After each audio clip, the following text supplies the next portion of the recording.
স্মরণে সকলে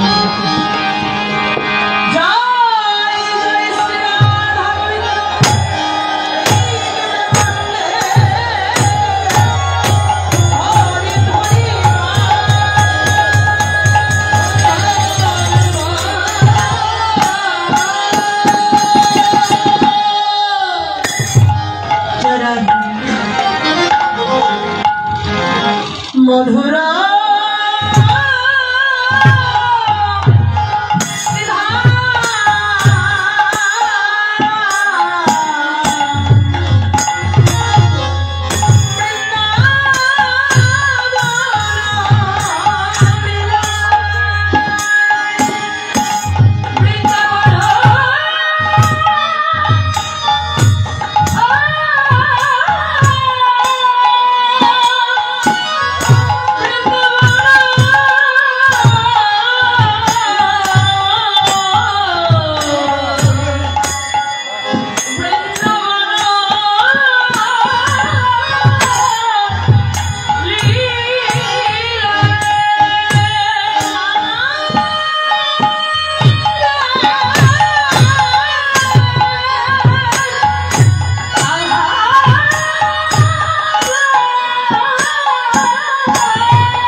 গোবিন্দ বলে ব্যাকুলা হয়ে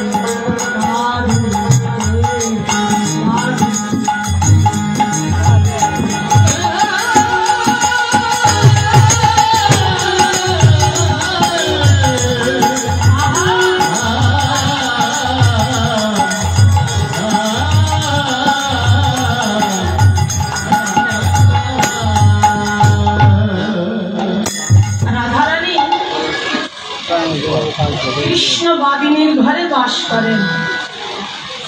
এ কথা কম বেশি আমরা সকলেই অবগত।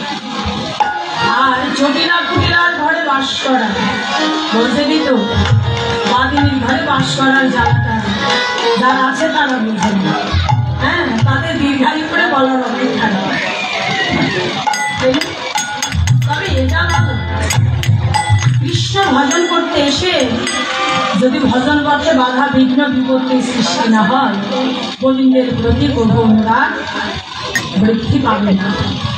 ভজনের পথে যত বাধা আসবে, যত বিঘ্ন ঘটবে, দেখবেন গোবিন্দের প্রতি অনুরাগ তত বাড়বে। হ্যাঁ, ভজনে এগিয়ে যাওয়াটা খুব তাড়াতাড়ি সম্ভব।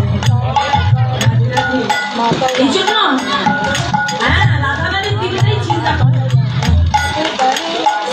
গোবিন্দকে ভালোবেসে ওই জটিলা কুটিলার ঘরে যদি রাধারানীর বসতি না হতো, আর রাধারানী সব সময় যদি এই জটিলা কুটিলার নানা রকম কথার যদি সম্মুখীন না হইতেন, হ্যাঁ, রাধারানী কিন্তু গোবিন্দের প্রতি এতটা অনুরাগ গাঢ় হতো না, এত তাড়াতাড়ি গোবিন্দকে ভালোবেসে কাছে পাবার সৌভাগ্য হতো না। এই জন্য ভজনের পথে বাধা থাকা ভালো। তাই আজকে বিনোদিনী রাধারানী শাশুড়ি ননদী জটিলা কুটিলার অলক্ষ্যে নির্জন মন্দিরে বসে বসে ব্যাকুলা হয়ে কাঁদছে। আর ললিতাদি সখিনীগণ রায় নিকটে এসে দেখতে পেলেন রাধারানী নির্জন মন্দিরে বসে কাঁদছে। ভালোবাসার মানুষ, যাকে ভালোবাসি না তার কাদা বদন দেখলে ভালোই লাগে, কিন্তু যাকে ভালোবাসা যায় তার চোখের জল তো দূরের কথা, আর বদনটা একটু মলিন দেখলেও প্রাণটা কেঁদে ওঠে। এটা কখনো মেনে নেওয়া যায় না। এটা হচ্ছে প্রকৃত ভালোবাসা।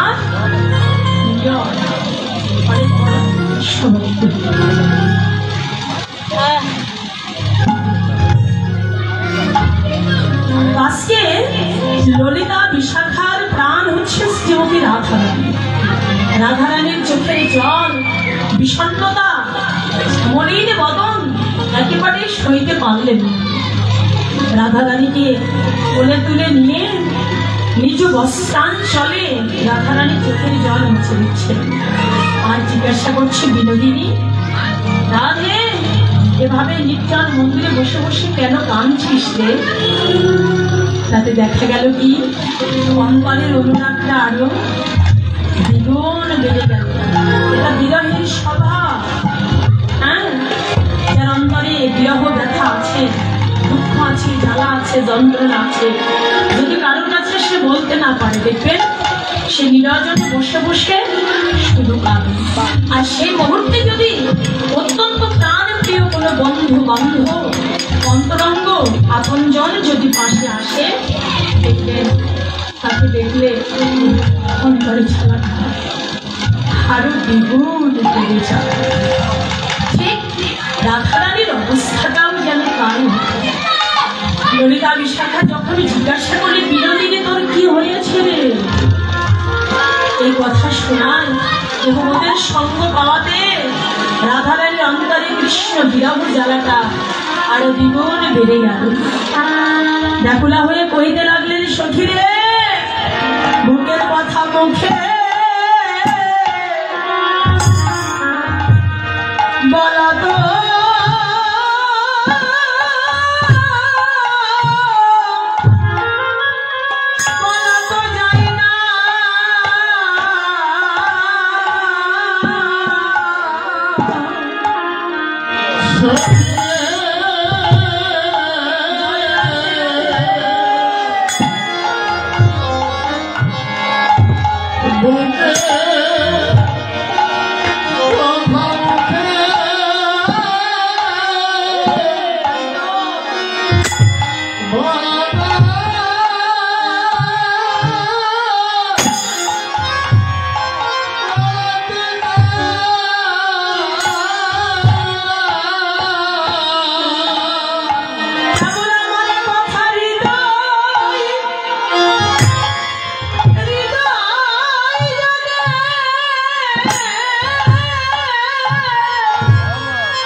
সখীরে মুখের কথা তো মুখে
শুনেছে আপন ভজন কথা না বলিও যথা কথা আপনায় আপন হইও সাবধান গোবিন্দ ভালোবাসার কথা ভজনের কথা তাদের কাছেই বলতে হয় যারা সমান সমান হয় যারা ব্যথার ব্যক্তি হয় মনের মরমে হয় অন্তরঙ্গ হয় অতি আপনজন যদি হয় গোবিন্দ ভালোবাসার মানুষ করে তাকেই বলা চলে।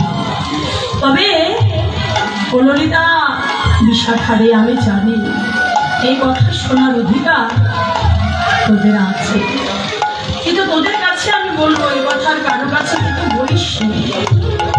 সখীগণ বললে তুই নিশ্চিন্তে থাক, আমরা কারো কাছে বলবো। বলে সখীরে তাহলে শোন, আমি নির্জন মন্দিরে বসে কেন কাঁদছি জানিস?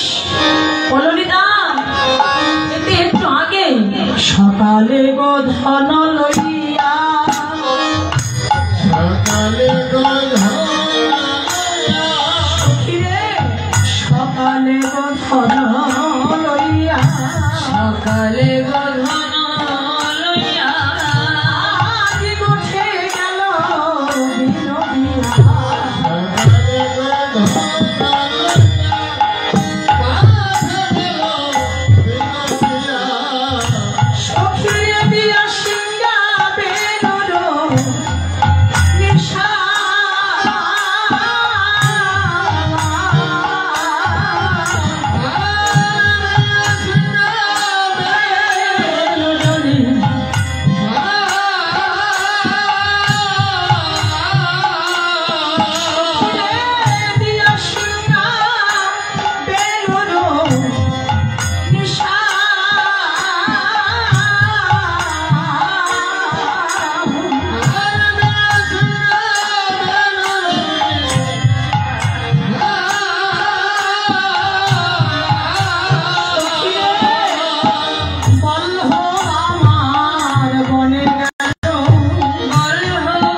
বিষয়টি গুরুজন আঙ্গিনাতে আমি না পারিলাম বাহির হইতে গুরুজন আঙ্গিনাতে না পারিলাম বাহির হইতে গুরুজন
কষ্টে যাচ্ছিলেন, কিন্তু শ্রীরাম সুবলের কণ্ঠ ধরে নেচে নেচে সিঙ্গাবিন মুরলী বাজি আমার আঙ্গিনা দিয়ে বধূ যাচ্ছিলেন। কিন্তু আমার বধূকে দেখবার বড় স্বাদ হয়েছিল, কিন্তু দুঃখ কোথায় জানিস? আমার ওই শাশুড়ি ননদী জটিলা কুটিলা দুর্জন দুষ্টজন তারা আঙ্গিনায় ছিল বলে আমি ঘর থেকে বেরোতেও পারি না, আমার দেখার ভাগ্য হয় না। তাই সখীরে আমার মন কি বলছি জানিস? আমি বুঝি প্রাণ বল্লভ গোবিন্দের সঙ্গ না পেলে আর প্রাণেই বাঁচব না। তাই আমার মনের কথা তোদের কাছে বলি শোন। সখীরে কোন পথে গেল শ্যামল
আমি দেখলাম কি জানিস? আমার প্রাণ বল্লভ গোবিন্দ প্রখর রৌদ্র তাপে দগ্ধ হয়ে বাছুর নিয়ে নেচে নেচে বসতে যাচ্ছে। কিন্তু ভাবলাম যশোমতীর কি প্রাণ, হ্যাঁ, এই প্রখর রৌদ্র তাপে তার একমাত্র নয়নের বলিতে কি করে বন পাঠালেন? আবার ভাবি মা যশোদাকে দোষ দিয়েই বাকি হবে। যশোমতী নন্দ ঘোষ আমি তাদের কি দেব? যশোমতী নন্দ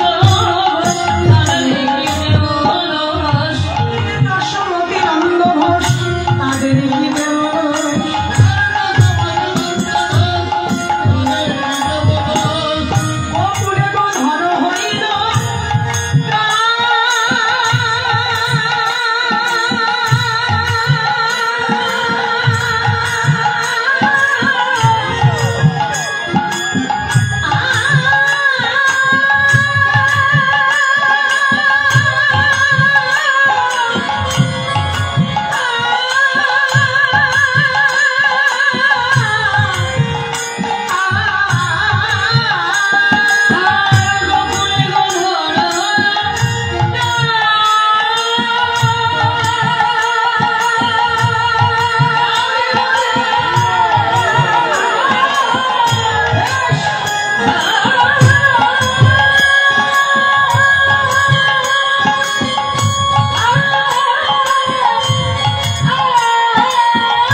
সখীরে যশোমতী নন্দ ঘোষ তাদেরই কি দেবদোষ, বকুলের গো ধন হইল লাল।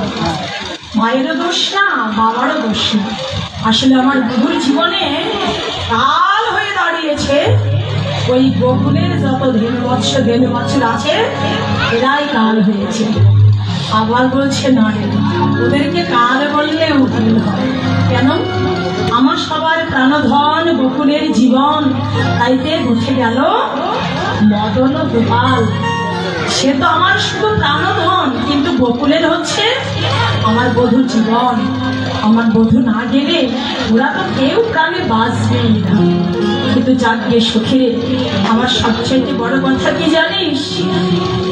বলি না ও বিশাখা, এই বাদিনীর ঘরে থেকে তো আমার আর গোবিন্দের দর্শন পাওয়া ভাগ্য হবে না। গোবিন্দের দর্শন পেতে হলে, গোবিন্দের সঙ্গ পেতে হলে আমাকে এই ঘর থেকে বেরোতে হবে। কারণ এই ঘুরে বসে থাকলে আমি কোনোদিনই গোবিন্দের দেখা পাবো না। তাই তো শুধু রাধারানী কেন, এই জগতে আপনাদের আমাদের প্রত্যেকেরই তাই। যতদিন আমরা ঘুরে বসে থাকবো, অভিমানের আসনে যতদিন বসে থাকবো, ততদিন কারোর ভাগ্যে, কারোর জীবনে গোবিন্দ সঙ্গ লাভ হবে না। আমাদের ভাগবত স্পষ্ট ভাষায় বলে দিয়েছেন, প্রত্যেকটা জীবের জীবনে যতদিন পর্যন্ত অষ্টপাশ থাকে, আমরা তো বলি তিনটির কথা, হ্যাঁ, লজ্জা ঘৃণা ভয় তিন থাকতে নয়। কিন্তু আমাদের ভাগবত কি বলেছে জানেন? অষ্টপাশ থাকতে কৃষ্ণের কৃপা দর্শন ভাগ্য নয়। আর এই অষ্টপাশকে কি ভাগবত পরিষ্কার বলেছেন? লজ্জা ঘৃণা ভয় জাতি বিদ্যা রূপত্ব মহত্ব অহংকার, আটটা বলেছে। তো যদি দু একটা কম পড়ে ওটা মিলিয়ে নেবে। হরে কৃষ্ণ। এই অষ্টপাশে একটু বিন্দু পরিমাণও যদি কারোর মধ্য থেকে যায়, আমার গোবিন্দের দর্শন এবং কৃপা ভাগ্যের হবে। তাহলে গোবিন্দের কৃপা পেতে হলে আমাদের অষ্টপাশ কাটিয়ে ওই কৃষ্ণের দর্শনে ছুটতে হবে। এটা আজকে যেমন ঘর থেকে বেরিয়ে পড়েছেন না, সব বাধা বিঘ্ন উপেক্ষা করে পাগলের মতো ছুটে আসছেন, ঠিক ভজনটা এইভাবে চালিয়ে গেলেই উত্তম। এইভাবে ভজন করতে থাকুন, এইভাবে অনুরাগের পথে বসে হা কৃষ্ণ গোবিন্দ বলে ডাকতে থাকুন, ডাকতে থাকুন। দেখবেন একদিন বাঞ্ছা কল্পতরু লীলাময় ভগবান শ্রীকৃষ্ণের কৃপা আপনাদের প্রতি বর্ষিত হবে। রাধে রাধে। ধৈর্য হারা হলে চলবে না, যে কতদিন হলো তো এই পথে আছি, ওই দেখা তো মিলছে না। কতদিন এই পথে বসে কাঁদছি, গোবিন্দের দেখা তো হচ্ছে না। কিন্তু আমাদের ডক্টর মহানামজি উনি ভাগবতের খেলালবে কি বললে জানেন? আশা ছেড়ে দিও, ভরসা ছেড়ে দিও না, ডাকতে থাকো। হা কৃষ্ণ গোবিন্দ বলে ডাকো, হা কৃষ্ণ গোবিন্দ বলে কাঁদো। আর গোবিন্দের কথা প্রাণ ধরে বলো, শোনো। আর পাশাপাশি যদি পারো একটু হলেও অন্তর থেকে আমার গোবিন্দকে একটু ভালোবাসতে শেখো। দেখবে একদিন একদিন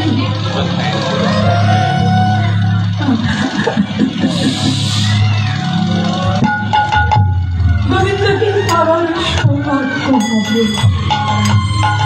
আজ নয়তো কাল, কাল নয় পরশু, এই জন্মে না হয় আর জন্মে, আর জন্মে না হয় আর জন্মে, দেখবে একদিন না একদিন তোমার ভালোবাসার তোমার জীবনে আমার সৌভাগ্যের উদয় হবে। ধৈর্য ধরে ভজনে থাকো, হয়ে যাবে। তাই তো রাধারানী বলছে, সখী রে, এই ঘরে থাকলে আর আমার গোবিন্দের দর্শন মিলবে না। তাই একবারই কৃপা করে আরে চলো যাই সেই পথে, অসরা লইয়া মতে।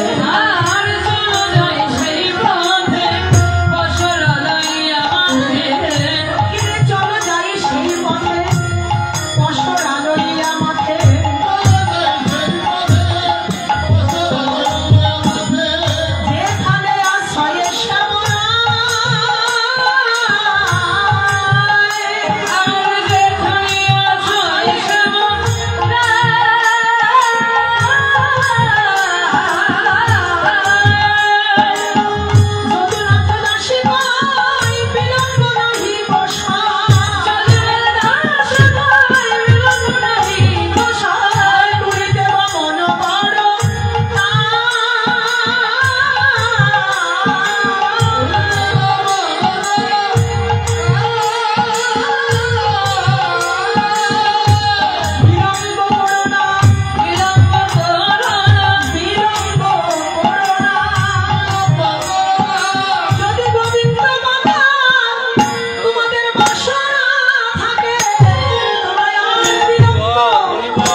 তাহলে আর বিলম্ব করো না। যদুনাথ দাসে কয় বিলম্ব নাহি গো সয়, পুরীতে গমন করো তাই। এটা শুধু রাধারানীকে বলা হচ্ছে তা না, জগৎবাসী সবাইকে বললেন তোমরাও যদি পেতে চাও আজ কাল কাল করো না, যত তাড়াতাড়ি পারো বেরিয়ে পড়ো। লালন ফকির গানে কি বলেছেন? সময় গেলে সাধন হবে না, দিন থাকিতে দিনের সাধন কেন করলে না, সময় গেলে সাধন হবে। উপনিষদের বাণী আপনাকে আমাকে সবাইকে মানতেই হয়।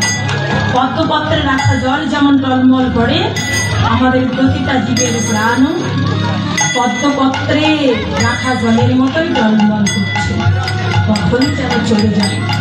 তাই যত তাড়াতাড়ি পারো ভজনের পথে বেরিয়ে পড়ো, সময় নিও না।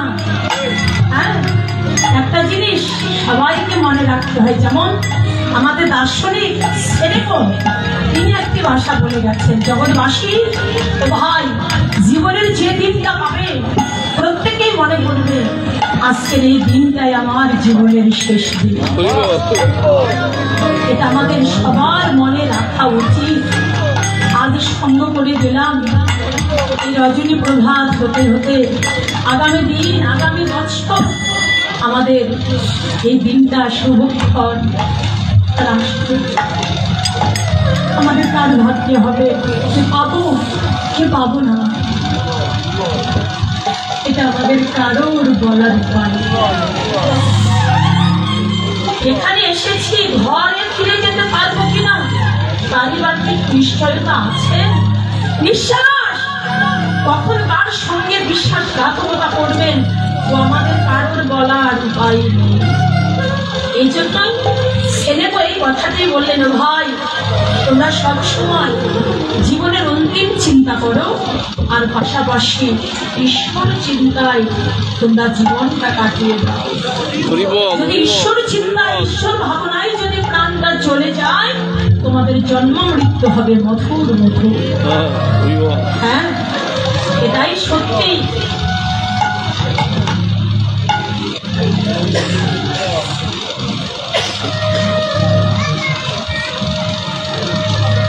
এই কথাটি আমাদের সকলেরই মনে করতেই হবে। ভগবানের মুখনিসৃত বাণী অর্জুনের কাছে বলেছিলেন না, অর্জুন মৃত্যুর সময়কালে যে যে ভাবনা করতে করতে প্রাণ ত্যাগ করেন, পরবর্তী সেই ভাবযোগ্য দেহ নিয়ে জন্মগ্রহণ করেন।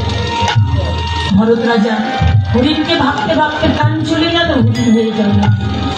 কিন্তু দ্বিতীয় বাণী ছিল কি, অর্জুন মৃত্যুর সময়কালে যদি কেহ আমার কথা চিন্তা করতে করতে প্রাণ ত্যাগ করে, তারা দেহান্তে গিয়ে আমাকে প্রাপ্ত হয়, তারা আর পুনর্জন্ম হয় না। এই মৃত্যুময় সংসারে তাকে বারবার আর আসতে যেতে হয় না। এই জন্য সবসময় আমাদের মৃত্যু কথা চিন্তা করতে হয়, আর ঈশ্বর চিন্তার মাঝে আমাদের প্রত্যেকটা মুহূর্ত, প্রতিটা সময় আমাদের প্রতিপালিত করার উত্তম। হ্যাঁ, তাই বলছেন কবিনগিনী রাধে, যদি গোবিন্দ পাবার বাসনা থাকে তাহলে আর বিলম্ব করো না, তরিতে গমন করো তাই, মানে তাড়াতাড়ি করে শ্যাম দর্শনে গমন করো। কিন্তু রাধারানী বলছে সত্যি যাবো কি, যাওয়া বললেই তার যাওয়া নয়, ঘর থেকে বেরোনো এত সহজ নয়। এটা আমার বাড়ির ঘরে বাস, এই ঘরে আমি এই ঘর থেকে কি করে বেরোবো বল? আমাদের সখীগণ বললে, বিনোদিনী এই ঘর থেকে বের হবার একটা উপায় আছে, তুই যোগমায়াকে স্মরণ কর, যোগমায়া কৃপা করে এই ঘর থেকে বের করার একটা ব্যবস্থা করে দেবে। যোগমায়া যোগেশ্বরী অঘটন পটীয়সী শ্রীমতী রাধারানী গোবিন্দ দর্শনে গোবিন্দের সঙ্গে মিলিয়ে দেবার অঘটন পটীয়সী যোগমায়া বড়ান। হ্যাঁ, আপনার আমার জীবনে কৃষ্ণের সঙ্গে মিলিয়ে দেবার যোগমায়াকে আমাদের জীবনে যোগমায়া হচ্ছে আপন আপন শ্রী গুরুদেব। জয় রাধে রাধে। একমাত্র আমাদের সঙ্গে মিলিয়ে দিতে ভগবানের সঙ্গে যোগাযোগ একমাত্র গুরুদেবই করিয়ে দিতে পারে। গুরুদেবের ছাড়া কিন্তু আর কেউ পারে না। তবে যেন তেন গুরু পারে না। আজকাল একটু গুরুর সঙ্গে কিন্তু বাড়ছে, নিজে কিচ্ছু জানে না, কিন্তু কতজনকে মন্ত্র দিয়ে ঘরে ঘরে হাজার হাজার শিষ্য তৈরি হয়ে গেছে। আর আমরা কিন্তু যারাই তাই করতেছি। হ্যাঁ, আপনাদের মতো ভক্তদের ভোলাতে আর সময় লাগে না। বেশ ভালো ভুলিয়ে সহজে একটা শিষ্য তৈরি করতে পারলে যাবে, ভবিষ্যতে আর চিন্তা নাই। কারণ দিনে দিনে তো বয়স হয়ে যাচ্ছে, ভবিষ্যতে বসে দিয়ে খেতে হবে। দুই চারটা শিষ্য ঠিক মতো তৈরি করতে পারলে রাধে রাধে। তো যাই হোক, এই জন্য শাস্ত্রের কথা আমার মুখরুচি কথা নয়। শাস্ত্র বলেছেন গুরু নিয়ে জেনে আর প্রসাদ নিয়ে জেনে। যদি চৈতন্য গুরুর সঙ্গ পেতে যাও, সঠিক গুরুর যদি সন্ধান পেতে চাও, তাহলে জেনে শুনে যাচাই বাছাই করে গুরু আশ্রয় করো। অন্তত পক্ষে ওই গুরুর 1 বছর সঙ্গ করো। সঙ্গ করে তো গুরুর চারিত্রিক দিকটা বোঝা যাবে অবশ্যই। তবে যদি একটু সে বেশি বুদ্ধিমান হয়, ওই 1 বছরও লাগবে না, খানিকটা সময় সঙ্গ করলে বুঝতে পারবে যে উনি কি পারে আর কি পারে। হ্যাঁ, কিন্তু গুরুজনের কথা এটা, ভালো লাগলে গুরু বরণ করো। আর যদি দেখছো যে না মিলছে না, মানে মানে কেটে পড়ো, দরকার নাই। কিন্তু গুরু আশ্রয় করার পরে ত্যাগ করলে অপরাধ হয়। গুরু আশ্রয় করার পরে ত্যাগ করতে নেই। রাধে রাধে। তো যাই হোক, আবার আমার কথাই কেউ মনে কষ্ট নেবে। হ্যাঁ, এই জন্য বলেছেন গুরু নিয়েও জেনে প্রসাদে নিয়েও টেনে। প্রসাদে নিতে হলে অভিমান শূন্য হয়ে প্রসাদে চেয়ে নিতে হবে। হ্যাঁ, তো আজকে শ্রীমতী রাধারানী গোবিন্দের নিকটে পৌঁছতে হবে। তো এই যোগমায়া যোগেশ্বরীকে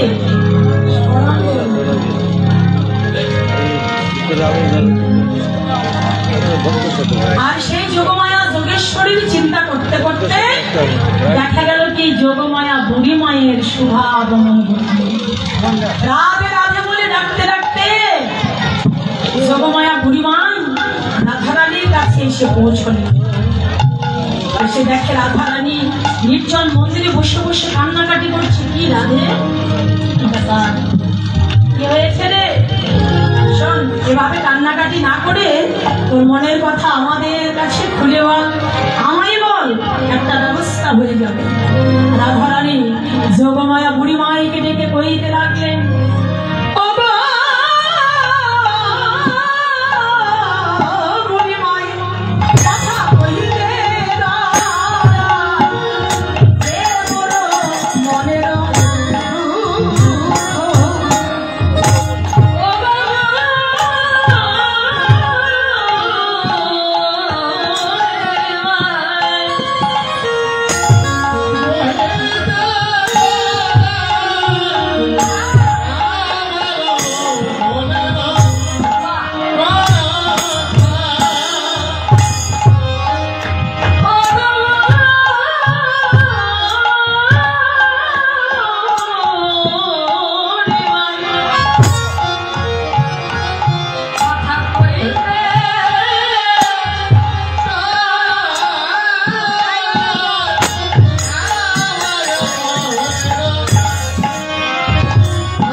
হতে পারি না, নীল শাড়ি পরতে পারি না, শাশুড়ি ননদের ভয়ে কালো মেঘের পানে চাইতে পারি না।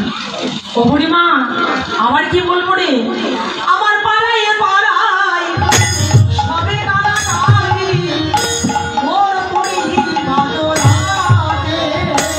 আমার পাড়ায় পাড়ায় পাড়ায় সবে কালা কালি। ও বুড়িমা, এ জগতে আমার সবাই বলে কৃষ্ণ কলঙ্কিনী, সবাই বলে কৃষ্ণ কলঙ্কিনী। আমি গোবিন্দ ভালোবাসি বলে আমায় কেউ তো ভালোবাসে না।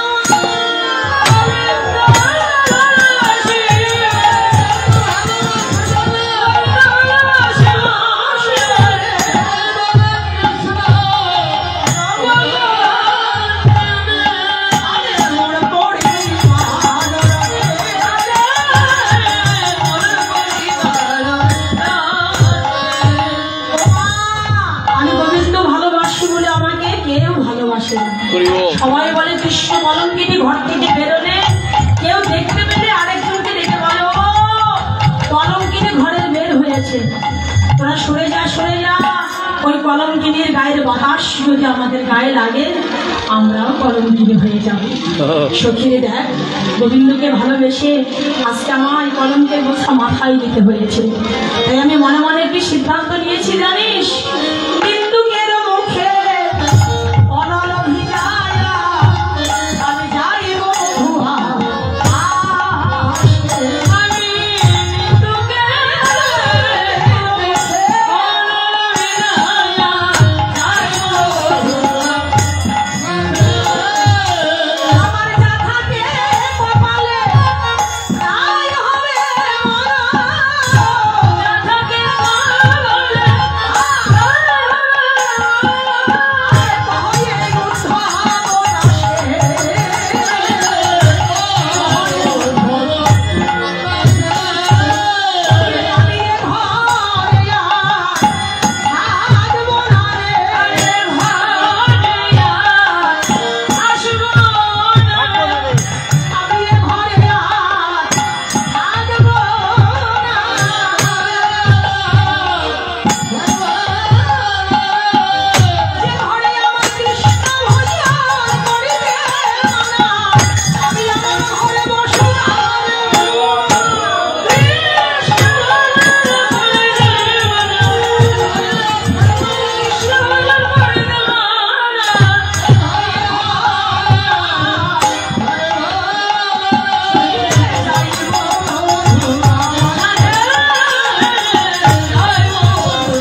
আগুন জ্বালিয়ে আমি চিরকালের মতো মধুর বাসে চলে যাবে, এরপরে আর ফিরব না, আসবে না।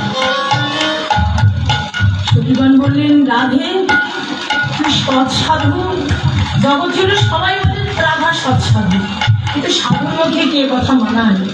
তারা তোকে ভালোবাসে না, তোকে কলঙ্কিনী বলে, তোর নামে কলঙ্ক রটাই বলে তুই তাদের মুখে আগুন জ্বালিয়ে দিবি, এটা ভালো কথা মনে হচ্ছে না। রাধারানী বলছে, সখীরে আগুন জ্বালিয়ে দেবো ঠিকই, কিন্তু তোরা যে আগুনের কথা ভাবছিস সে আগুন নয়, এই লৌকিক জগতের আগুন নয়। দিবানিশি আমার অন্তরে যে কৃষ্ণ প্রেমের আগুন দিক দিক করে চলছে, আমি আমার এই বুকের আগুন তাদের মুখে দেব, এই কৃষ্ণ প্রেমের আগুন তাদের মুখে জ্বালিয়ে দেব।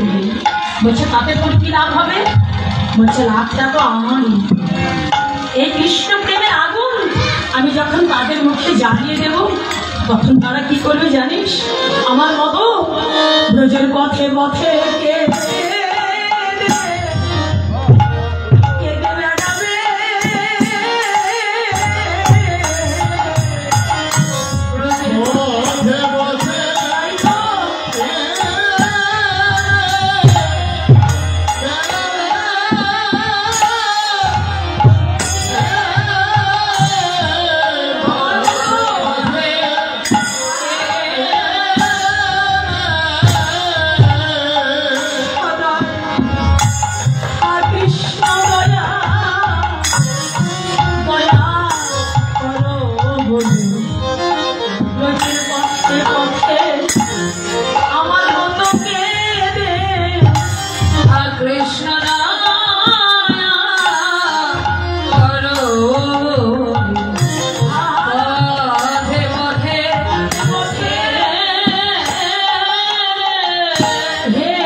আমার আরেকটি রাগ কি জানিস, তখন তারা আমার ব্যথাটাও বুঝতে পারবে আমি কেন কাঁদি।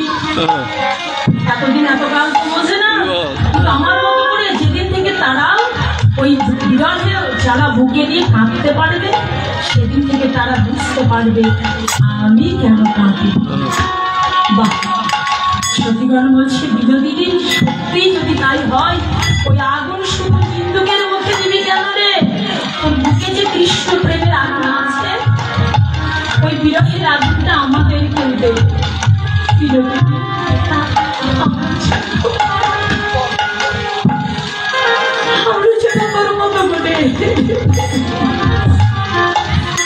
গোবিন্দের ওই বিরহ ব্যথা বুকে নিয়ে চিত্তকার ব্রজের পথে কৃষ্ণ কৃষ্ণ প্রাণ বল্লভ গোবিন্দ তোমার হলে বলে আমরা যেন কেঁদে আমাদের জগৎটা সুখে কাটিয়ে দিতে পারি। যোগমায়া যোগেশ্বরী বুড়িমাই বলছে বিনোদিনী, এভাবে তুই কান্নাকাটি করিস না, তুই কাজ কর, যেভাবে হোক আমি তোকে ঘর থেকে বের করবার চেষ্টা করছি, তবে তুই আস্তে আস্তে তোর পঞ্চরসের পশুরাকে সাজিয়ে নে, আর তোর শাশুড়ির কাছে গিয়ে আমি একটা ব্যবস্থা করছি। তারা রাধা রাধে। এবার বুড়িমায়ের কথা শুনে আর বসরা খালি সাজাচ্ছে। কোন বসরা? বাইরে হলো দধিযুক্ত গৃহবনের বসরা, আর অন্তর জগতে এই দেহটা হচ্ছে বসরা।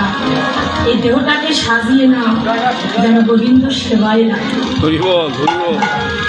তাই তো এই দেহ বসরাটা সুন্দর করে তোমরাও সাজাও। কি দিয়ে? এই বাহির জগতের প্রসাদ হলে কসমেটিকের সাজ নয়, এই হৃদয় মন মন্দিরটাকে সাজাও, তা হচ্ছে কৃষ্ণ প্রেম ও ভক্তির ফুলে ফলে সাজাও। সেবা সেবা। তাই তো এই দেহ বর্ষরা গোবিন্দের সেবার যোগ্যতা করে যদি সাজানো যায়, গোবিন্দ ভালোবেসে কৃপা করে গ্রহণ করবেই করবে। তাই তো মানে যে যত নিজেকে যত সুন্দর করে আমরা সাজিয়ে দিতে পারবো, গোবিন্দের সেবার উপযোগী করতে পারবো, তত তাড়াতাড়ি দেহ গোবিন্দ সেবায় এগিয়ে।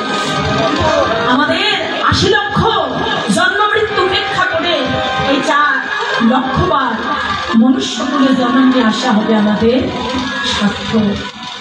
তাই রাধারানী এবার জটিলা টটিলার নির্জন মন্দিরে বসে যত্ন করে নিজেকে সাজিয়ে নিচ্ছেন। আর এদিকে যোগমায়া যোগেশ্বরী বুড়িমাই তার ঢোলের পশরাকে যত্ন করে সাজিয়ে নিয়ে এবার পথে ডাকতে ডাকতে আসছে। কে যাবে কে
দধিযুক্ত ঘৃত ঘোল বিক্রি করবার জন্য মথুরার বাজারে কে যাবে বলে ডাকতে ডাকতে যখন পথে যাচ্ছে, জটিলা কুটিলার ঘরের পাশ দিয়ে যেতে হবে। হ্যাঁ, ওই পথ দিয়ে তো আসা যাবে। হ্যাঁ, তো জটিলা ডাকটা শুনতে পেয়ে আর সহ্য করতে পারবে না। একেবারে দৌড়ি করে ঘর থেকে বেরিয়ে বলছে যে, ও বুড়িমা, তোর স্বভাব ভালো হলো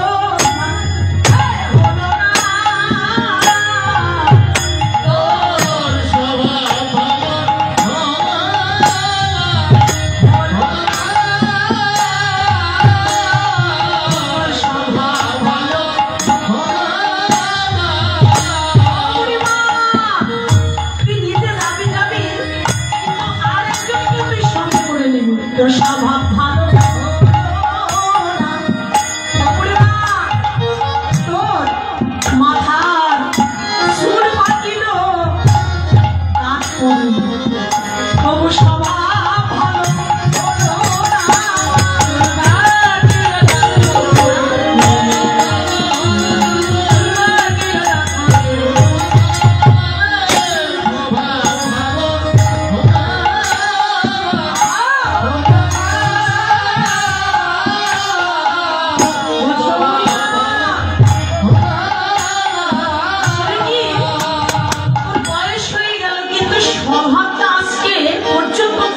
করতে পারবি না।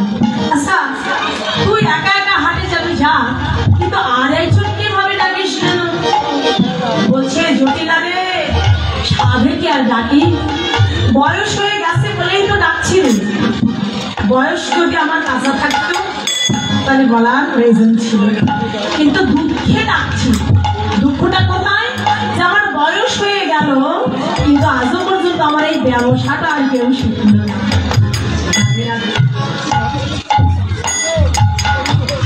আমার এই ব্যবসাটা আজও এখনো কাউকে আমি শেখাতে পারলাম না, এটাই আমার মনে বড় দুঃখ থেকে গেল।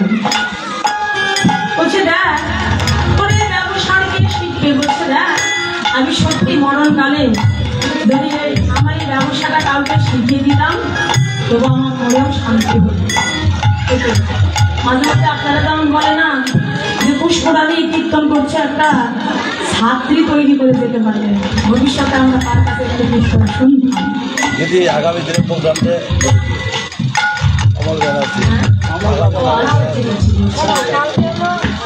রাধে রাধে। আসলে কি এটা কিন্তু একটা দুঃখ দেখে যায়, বয়স হয়ে গেল, ভবিষ্যৎ একটা তো তৈরি করা দরকার। সবারই এরকম থাকে, সবার মনে একটা আশা থাকে। তো যাই হোক, দেখতে দেখতে তো সবাই আমাদের প্রায় শেষের দিকে, আলোচনাটা অনেক বিরাট ভীষণ। হ্যাঁ, তো যাই হোক, আগামী দিন কীর্তন আছে। হ্যাঁ, ঠিক এই আজকের মতো এই সময়ে কীর্তন পরিবেশিত হবে। তো আগামী দিন যিনি কীর্তন পরিবেশন করবেন তিনি আমাদের পূজনীয় দাদা ভাই কমল ব্যানার্জি। হ্যাঁ, আপনাদের সকলের নিমন্ত্রণ রইল। আপনারা শুক্রবার দিন যাত্রা, ভালো জিনিস। আর পরের দিনে হবে যাত্রাপালা, কৃষ্ণলীলা হবে। হ্যাঁ, তো যাই হোক, আপনাদের সকলের নিমন্ত্রণ রইল। আপনারা পরপর লীলা স্মরণ করবেন, আস্বাদন করবেন। আর আপনাদের মধ্যে আমার অসাবাস বন্ধুটি যা রয়ে গেছে আপনারা ক্ষমা দৃষ্টিতে দেখবেন। নিজ ভগ্নী নিজ সন্তান মনে করে আপনাদের সকলের চরণ ভুলে আমার মাথায় দেবেন। আপনাদের সবার চরণ অনন্তকোটি প্রণাম নিবেদন করছি। হ্যাঁ, আর আস্তে আস্তে দীর্ঘায়ু না করে একটু সংক্ষিপ্তই করছি। সবাই অনেক বলে যাচ্ছে। হ্যাঁ, অনেকে দূর দূরান্ত থেকে আসছেন, অনেকে আস্তে আস্তে উঠেই যাচ্ছেন। হ্যাঁ, যাই আমরা একটু মিলনের দিকে যত তাড়াতাড়ি পারি এগিয়ে যাব। আর হরিকথা শুনলে তো দক্ষিণা দিতে হয়, বেশি তো না, এক আসর কিন্তু সেই দক্ষিণাটা আবার ছেড়ে দিলে কি চলেন? যদি কারোর ইচ্ছে থাকে আপনারা দেবেন, আমি আমার পক্ষ থেকে হ্যাঁ দুজনকে পাঠিয়ে দিচ্ছি। আপনারা ওখানে বসে বসে দক্ষিণা দিয়ে রাধে। এবার বলছে, বুড়িমা আসলে কি তুই যেহেতু যাচ্ছিস তো নারী নিয়ে তো হাটে বিটি কিনে, এটা তো ভালো কথা না।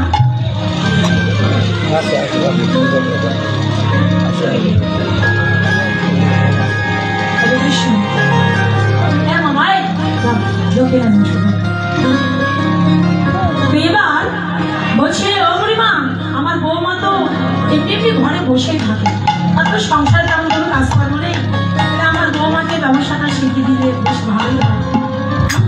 যাই হোক, কোনো রকমের সিদ্ধান্তটা মিলে গেল, রাজি হয়ে গেল। হ্যাঁ, তখন বলছে তাহলে যা, কিন্তু বুড়িমা একটা কথা বলছি আমার বৌমাকে নিয়ে, হাটে যাবি ঠিকই কিন্তু হাটে কিন্তু যাস নেই, কারণ হাটে গেলে কখনো ফুল থাকে না, তাই ঘাটে যাবি না হাটে যাবি। এবার বিনোদিনী রাধারানী শাশুড়ি জটিলার কথা শুনে বুড়ি মায়ের আদেশে পেয়ে রাধারানী আপনার বসরা যত্ন করে সাজিয়ে নিলেন। এবার সাজায়া বসরা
এবার গোবিন্দের চরণে শোভে দিলেন। সখিনীগণ বলছে বিনোদিনী বাড়াবাড়ি করার দরকার নেই, এবার যুগল হয়ে দাঁড়াও দেখি, যুগল হয়ে দাঁড়াও দেখি, যুগল হয়ে দাঁড়াও দেখি, যুগল হয়ে দাঁড়াও দেখি,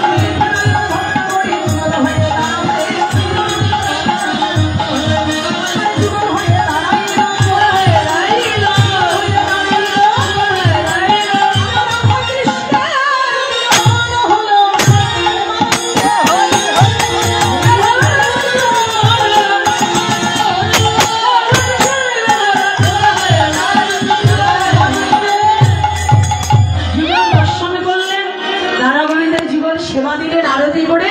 এবার রাধা কৃষ্ণকে নিজ নিজ মন্দিরে বিদায় করলেন। জয়